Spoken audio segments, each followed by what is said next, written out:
저희 기조 발표 순서가 있겠습니다. 사전에 제가 한번 자료집을 받아서 읽어봤는데 굉장히 개인적으로는 흥미진진하게 재밌게 읽어보았습니다. 저희 이영호 선생님을 모시고 조선유학의 양상과 공부론의 핵심이라는 주제로 기조 발표를 청해 듣도록 하겠습니다. 반갑습니다. 반갑습니다. 예. 제가 아까 소장님 말씀을 듣고 생각해 보니까 결국 이 경학의 현대적인 어떤 뭐랄까 현대적으로 경학을 정립하기 위해서는 과거에 대한 반추라는 것도 있어야 되겠기에 예전에도 그런 말씀을 듣고 해서 그 과거에 대한 반추로서 조선유학이라는 것이 어떻게 구성이 돼 있고 또 그네들이 무엇을 중시했는가 라는 것에 대한 말씀을 좀 드리고요. 이것이 이제 오늘날 우리가 유학을 혹은 경학을 공부함에 있어서 어떤 뭐랄까 시금석으로 작동할 수 있을지 뭐 그런 걸 한번 말씀드려 볼까 합니다. 물론 뭐 제가 오늘 말씀드리고자 하는 조선 유학의 어떤 구도라는 것은 제가 한 그래도 뭐 조금 한 20, 30년 글을 읽으면서 우리 조선 유학이 이렇게 구성이 되었구나라는 어떤 생각이 들어서 한번 말씀드려 보는 건데, 물론 뭐 이거는 저만의 독특한 어떤 개인적인 견해도 아니고요. 그렇다고 해서 이게 보편적으로 인정받는 것도 아니니까 이 이론에 대해서는 뭐 비판의 여지는 있다고 보여집니다. 글 자체를 그냥 읽어도 되지만 간단히 제가 말씀으로 그냥 드릴게요.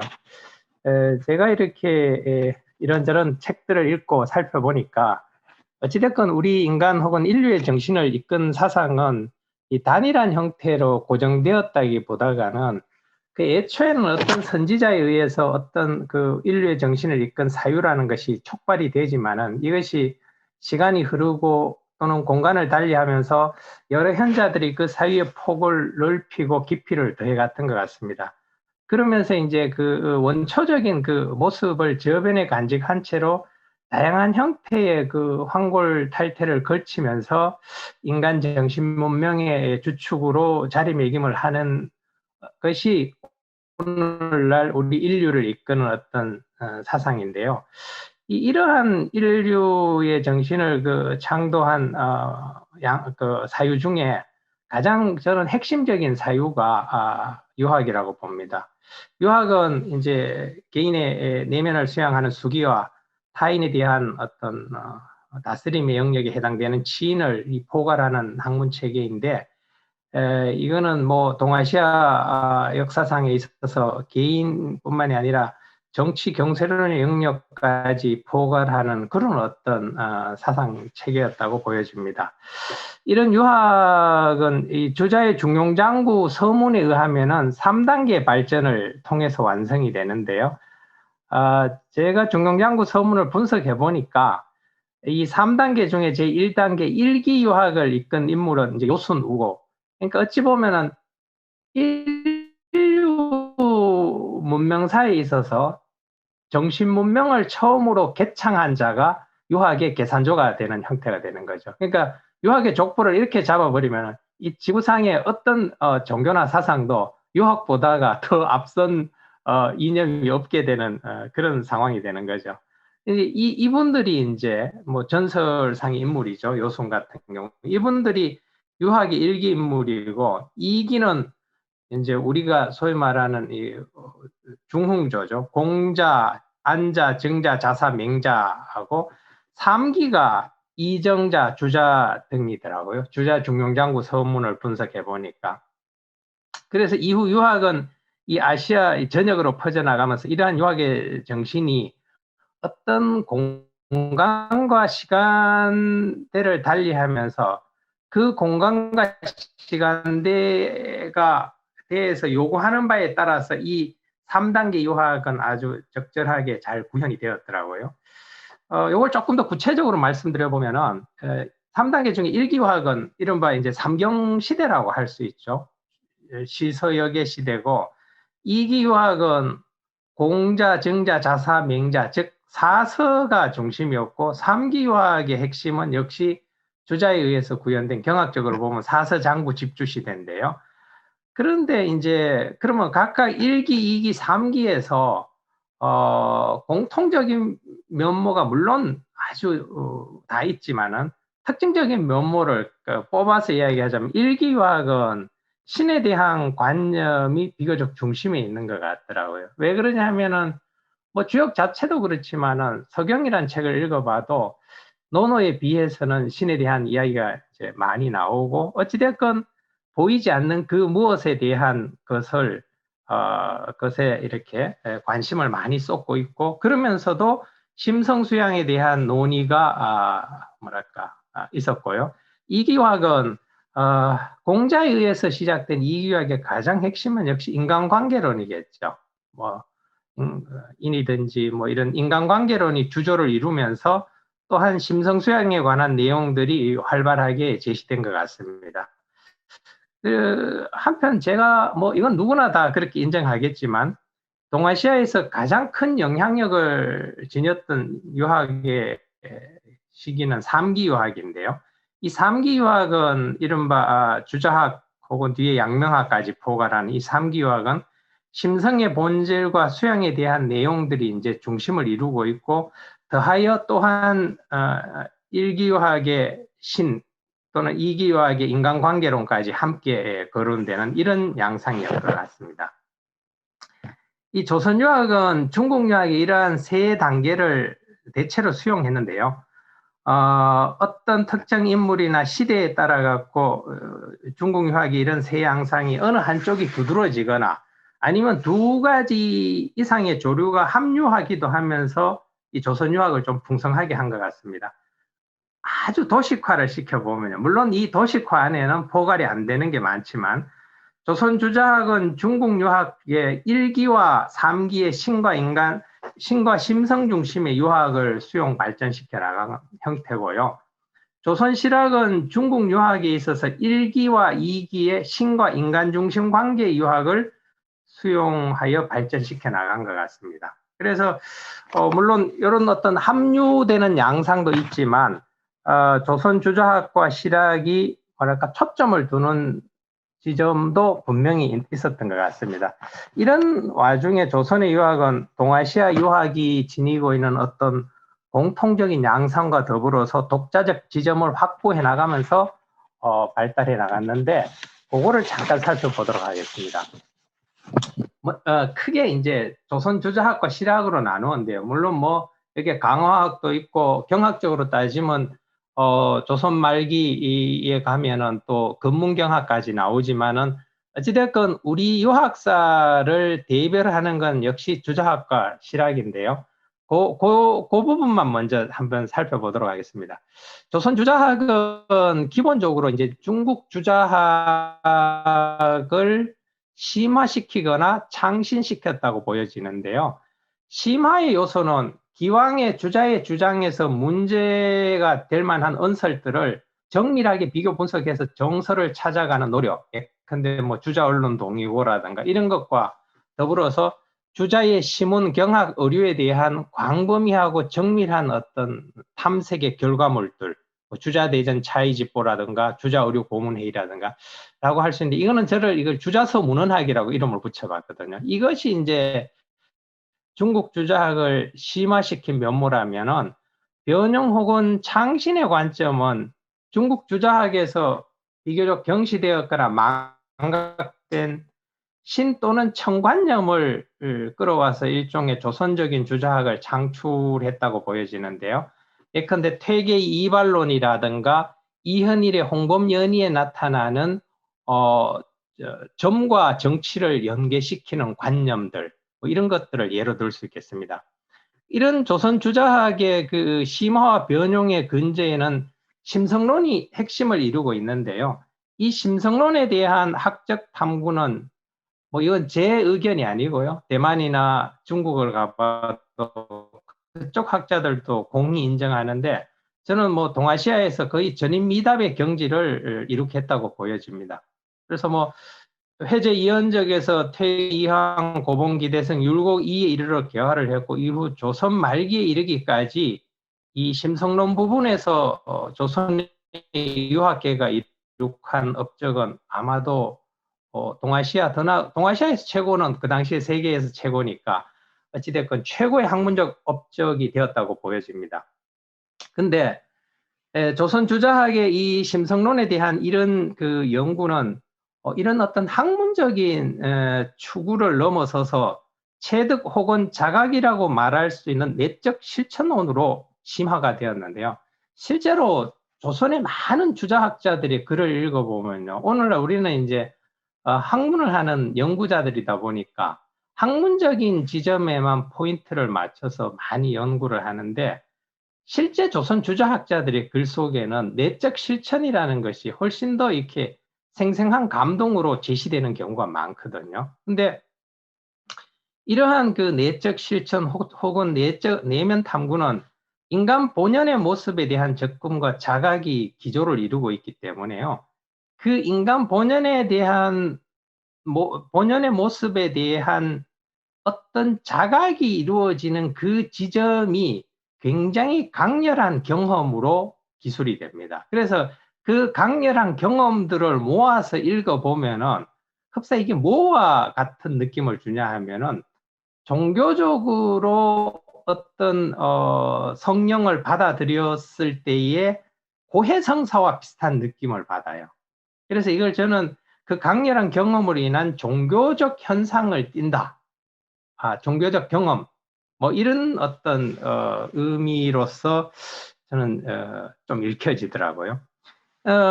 그러고요. 조선 실학은 또 살펴보면 초기에는 주자학과 접점이 긴밀하게 유지가 되는데요. 그런 가운데 실천, 경세, 화학적 관념들을 보완합니다. 보완하는데 수남 안정복을 중심으로 하는 성호 우파의 경우가 이제 실학자들이 여기에 주로 해당이 되고요.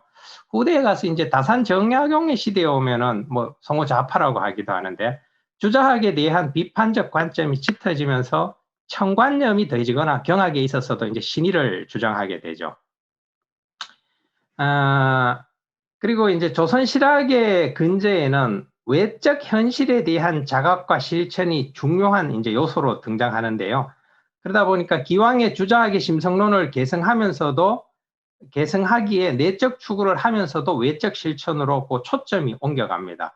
그리고 이제 주자학의 내면 탐구에 비해서 구체적인 실천에 초점을 맞추었지만 역시 실학에도 내면 탐구라고 할 만한 지점들이 있는데 이 주자학과는 양상이 조금 다릅니다. 자, 그래서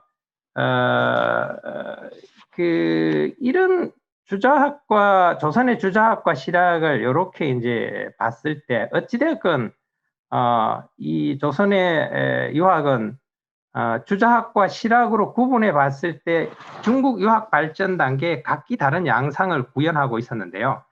조선 주자학이 3기의 개인심성론, 그리고 조선의 실학이 중국 유학 2기의 인간관계론에 중심을 두었다면 한편으로 이들은 또 공히 중국 유학의 1단계 1기에 해당되는 신 또는 청관념을 공통적으로 가지고 있습니다. 그래서 저는 조선의 주자학과 실학이 관심을 기울였던 천 또는 신관념이라는 것이 이것이 이제 유학의 원초적 사유에 내재된 관념의 소생 혹은 확장인지 아니면 유학이 동전된 이후 한반도에 원래 있었던 사유의 영향인지에 대해서는 조금 더 숙고가 요청된다고 보여집니다.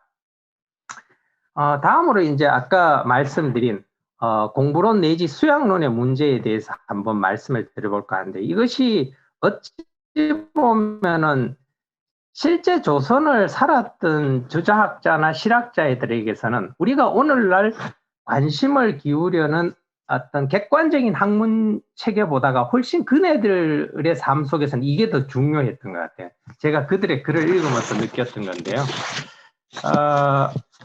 잠깐 보면 이렇습니다.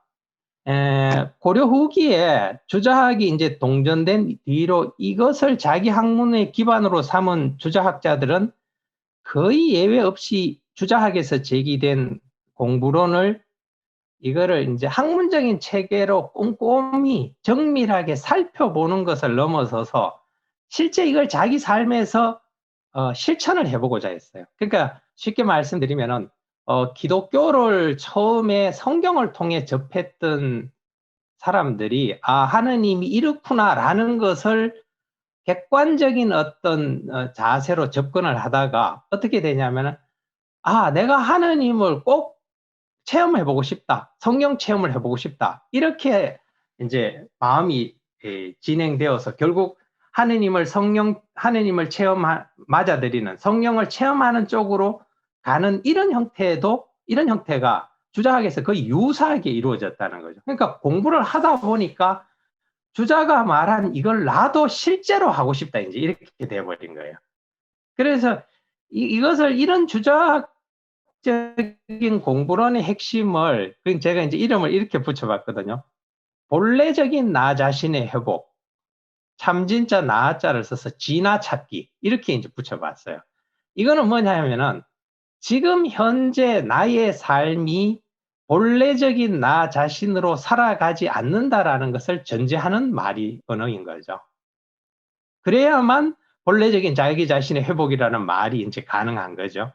그래서 이게 이제 조선 주자학의 거대한 명제였는데 이거는 문헌 분석이나 논쟁을 통해 수행되기도 하거나 혹은 엄격한 예제의 고수를 통해서 실천되기도 했지만요. 본질적으로 이것은 뭐냐 하면은 저는 개인 체험이 가장 큰 지분을 차지하고 있다고 봐요. 그래서 조선의 주자학적 저서를 읽어보면은 이들이 오늘날 관점에서 보면 매우 재미없는 현상인데 같은 이야기 동어 반복이 너무 많아요. 그럼 이거 왜 이렇게 동어 반복이 많으냐? 언어가 가지고 있는 한계성 때문이기도 하지만 유사한 경험치를 가졌는데 그 경험치를 자기의 개인적인 어떤 경험치를 서술하다 보니까 비슷비슷한 언어가 많아진 거예요. 조선 실학자들에 있어서도 이 문제는 조금 다른 형식으로 제기되기도 했습니다. 그런데 그거는 기본적으로 이 주자공부론의 핵심을 먼저 한번 보면요. 역시 주자공부론의 핵심은 우리가 주자문집이나 의류에도 나오지만 주자학을 공부하는 이들이 가장 쉽게 접하는 저서가 대학장구 중용장구인데요. 사실 저의 어떤 좀 얕은 견해로는 대학장구와 중용장구에 제시된 본의 정설이라고 생각합니다. 가장 늦게 대학장구, 중용장구가 확정적으로 편집이 됐고요. 또 그 안에 들어있는 공부론이 주자가 본인이 열심히 학적 탐구의 결과이기도 하지만 자기 체험에 저는 투사물이라고 생각하기도 하거든요. 그런데 이 대학장구와 중용장구 중에 특히 대학장구에서 경일장, 명덕, 경물치지, 보망장, 성의장, 정심장의 주석, 그 다음에 중용장구 서문의 16자 심전, 그 다음 중용장구 1장의 미발론이 저는 주자 공부론 내지 수양론의 핵심이라고 생각하는데요. 요약을 제가 이제 3개를 했는데 이게 사실은 요약을 해서 그렇지 이 말이 좀 길어지는데 제가 조금만 설명을 드릴게요.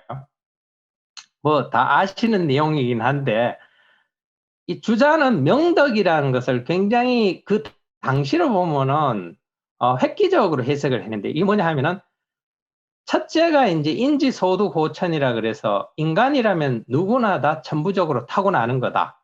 그런데 이 명덕의 정체가 뭐냐? 이 명덕은 인간의 마음의 어떤 지점이고 추상적이기 때문에 이걸 언어로 형상화하기가 매우 힘든데 언어로 이걸 형상화해보면 이렇다는 거예요. 텅 비어 있되 영활한 인식작용을 하고 어둡지 않다. 그러면 우리가 여기서 이제 내가 주자학을 학문적인 체계로만 공부하느냐, 실제 주자가 가리키는 지점으로 내가 들어가 보려고 하느냐의 이 결판이 사서의 첫 번째 책인 대학장구 경1장에서 나는 거예요. 무슨 말이냐 하면은 허령불매가 내가 가지고 있는 본래적인 면모를 묘사한 것이라면은 우리는 공부를 객관적으로 하면 대부분 허령불매를 읽고 넘어가는데 조선의 주자학자들은 어떻게 생각해? 어떻게 했냐 하면은 진짜 내 자신의 본래 모습이 텅 비어 있대 영원한 인식작용만 있고 항상 꺼지지 않는 상태, 불매의 상태로 자기 자신이 직접 들어가 보고자 했다는 거예요.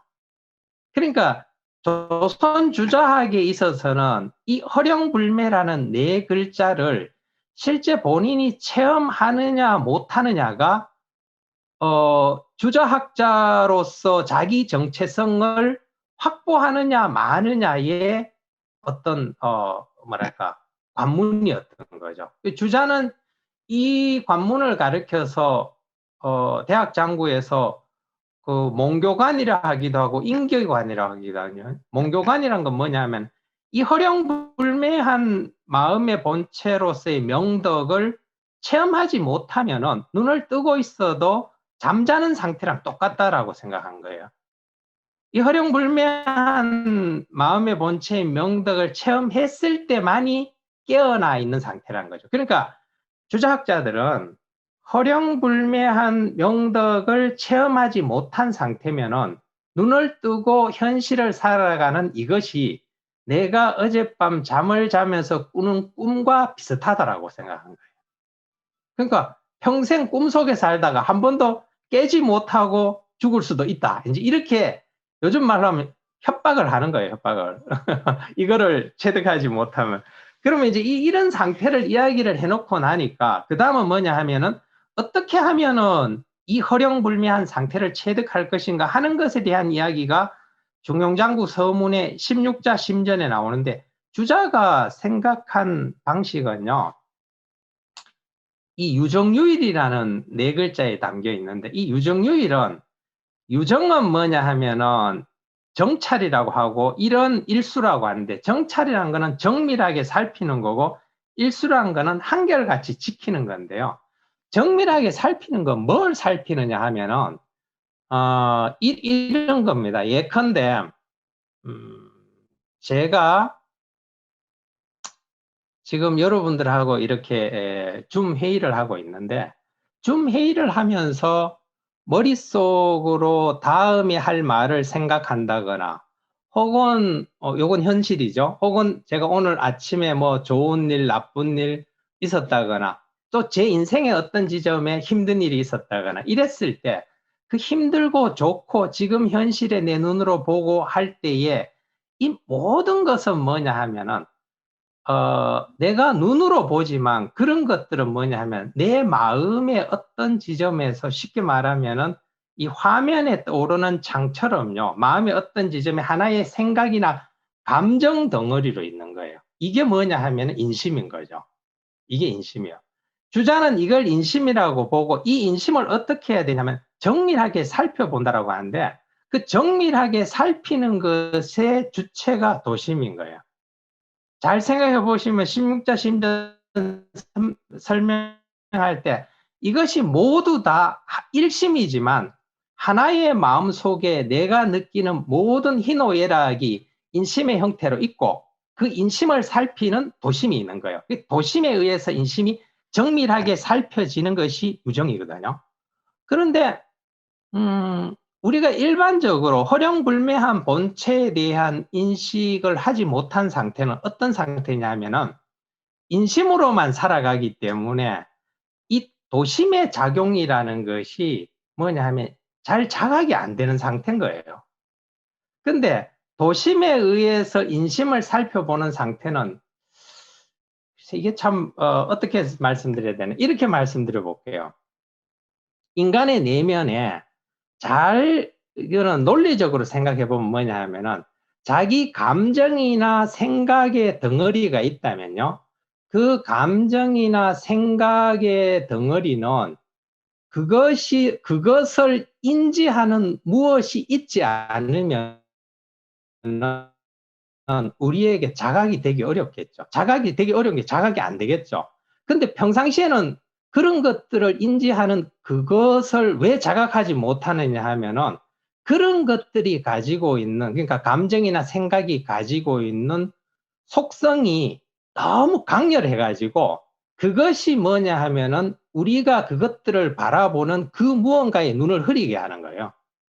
그러니까 정차 유정유일에서 유정은 뭐냐 하면은 그 감정이나 생각의 덩어리에 의해서 우리가 그것들을 지켜보는 그 눈이 흐려진 것을 자꾸 찾아보게 하다 보면은 어느 날 그것들을 살펴볼 수 있는 하나의 눈이 혹은 그 무엇이 생성되는데 그게 도심이고, 그 도심이 생성되거나 자각되는 순간 어떻게 되냐 하면은 그 도심을 한결같이 지켜보다 보면은 도심에 의해서 인심이 지속적으로 관찰되는 상태. 이게 바로 뭐냐 하면은 유정유일인 거예요. 그러면 명덕이라는 것을 다른 의미로 말하면 뭐가 되느냐면 바로 허령불매한 존재로서의 명덕은 어찌 보면은 인심을 지켜보는 도심의 그 지점이기도 하고, 이것은 또 중용에서 동정을 막론하고 희노애락지 미발지위 중이라고 했잖아요. 희노애락이 발동되기 이전의 상태인 거예요. 그러니까 이렇게 말씀드리면 생각이, 우리 인간의 내면이라는 거는 생각이나 감정 덩어리와 그것이 아닌 무엇이, 그걸 보는 그 무엇이 같이 이렇게 놓여 있는 상태죠. 그래서 이런 상태를 자각해서 이 속에서 살아가는 것이 바로 뭐냐 하면은 명명덕한 상태로 살아가는 거예요, 이게. 그래서 이걸 그렇게 해보고 싶어 했던 거예요, 이거를. 왜 그렇게 해보고 싶어 했냐 하면은 인간이 세상을 살아가면서 느끼는 희노애락에서 우리가 즐거움도 느끼지만 고통도 느끼는데, 이것을 살펴보면요, 우리가 괴롭다라고 생각했던 것들이 정말로 뿌리 없는 부평초라는 걸 알아요. 어떻게 된 거냐면, 괴로운 거라는 거는 내가 괴로워서 괴로운 게 아니고 내가 괴로워하는 그 무엇을 괴롭다라고 생각하는 것일 뿐이에요. 실제로 그래 되면 어떻게 되냐면 괴로운 건 없는 거예요. 괴로운 감정이나 생각만 있는 건데, 그 괴로운 감정이나 생각을 내가 응시하지 못함으로 인해서, 도심을 확보하지 못함으로 인해서 개인한테 잡혀 먹어버린 거죠. 쉽게 이야기하면은 우리 집에 주인이 있는데 주인은 나가고 손님이 와갖고 이제 주인 노릇을 하는 이런 어떤 상황에 놓여버린 거예요. 그러니까 이 도심에 의한 인심의 응시가 이루어지면은 심리적으로 일단 우리 인간이 괴롭다라는 고라는 상황에서 훨씬 손쉽게 이제 빠져나올 수 있는 거죠. 뭘 이걸 특별히 노력을 안 해도. 자, 이제 그래서 제가 창계 임영이라는 분을 하나 예시로 들었는데요. 이분 전형적인 주자학자인데 열심히 공부해서 드디어 허령불매한 명덕을 봤는데, 이분은 어떤 상태에 놓였냐면은 그 상태에 보면 이래요. 그 명덕을 자각했을 때 조용히 앉아 있거나 성현의 말씀을 들을 때는 이 명덕이 환하게 밝아져 괜찮은데, 뭐 일상생활 하는 사이에 보면은 사람을 만나거나 뭐 시끄러운 상황에 놓이면은 고마 이게 또 사라져 버린 거야. 그러면 또 그 일상적인 외적 자극에 의해서 생성되는 감정이나 생각에 물이 들어가고 또 그리로 흘러가 버린 거거든요.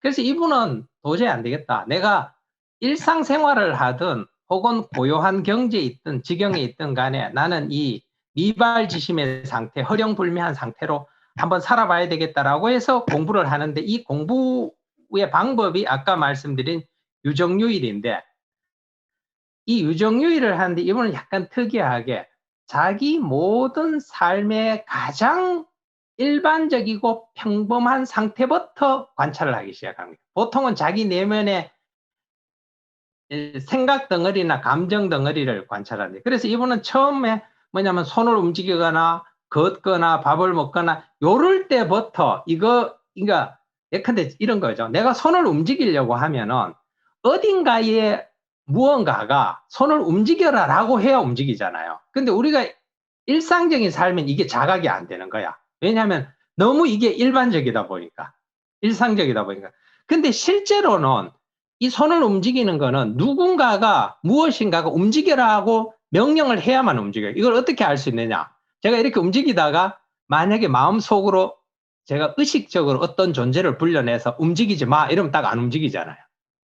그러니까 이런 어떤 행주자와 어묵동정부터 시작해서 자기 내면에서 이걸 움직이게 하는 주체에 초점을 맞추는 공부를 계속 이제 해서 드디어 어느 날 어떻게 되냐면 드디어 가만히 있거나 성인의 책을 보거나 간에 혹은 시장통에 가도 자기 마음의 허령불매한 혹은 미발지중이 그대로 유지가 되더라는 거예요. 종로통에서 성균관으로 걸어오는데 시장통 지나는데 그렇더라는 거죠. 그래서 요게 이제 주자학파의 공부론인데 이것이 이 주자학자들이 어찌 보면은 학적인 성취, 객관적인 학적인 성취에 이어서 주관적으로는 자기 개인이 가장 가고 싶어 했던 단계 같더라고요. 그 다음에 이제 외적 실천을 중시했던 실학파 같은 경우는 이 명덕에 대한 관점 자체가 허령불매한 추상적 심체가 아니고 현실에서의 효도, 공손, 자애 같은 구체적 실천으로 이걸 두고요. 내적 실천으로 봤을 때도 도심에 의해 인심을 관찰하는 게 아니고 도심과 인심을 소위 말하는 양심과 욕망으로 치환해서 이들을 투쟁을 통해서 도심이 인심을 억제할 때, 즉 양심이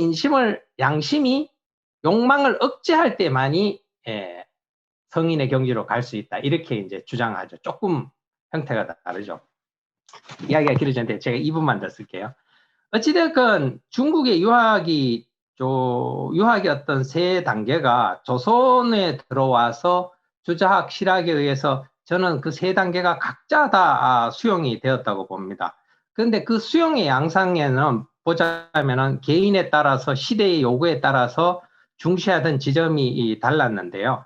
이걸 보면 유학이라는 학문 체계는 자기의 본래 모습을 간직한 채로 시대나 개인의 요구에 부응해서 환골탈태하는 모습이 아주 저는 그 팽팽 튀는 고무공처럼 생동감이 있다고 보여집니다. 그래서 만약에 오늘날 우리 시대가 요청하는 이념이 있다면 한국 유학도 또한 여기에서 부응해서 일신할 수 있는 여지가 저는 매우 다양하다고 생각합니다. 그래서 결국 핵심은 그렇다면 뭐냐 하면은 지금 여기서 마주하는 이 세상과 나 자신에 대한 정확한 어떤 이해가 있어야 되고 지금 나와 이 세상에 무엇이 필요한가라는 이해가 있어야 되고 그 이해를 바탕으로 제기되는 어떤 요청에 대해서 유학이 역사적으로 봤을 때 워낙 그런 것을 잘 수용해서 새로운 형태로 드러났듯이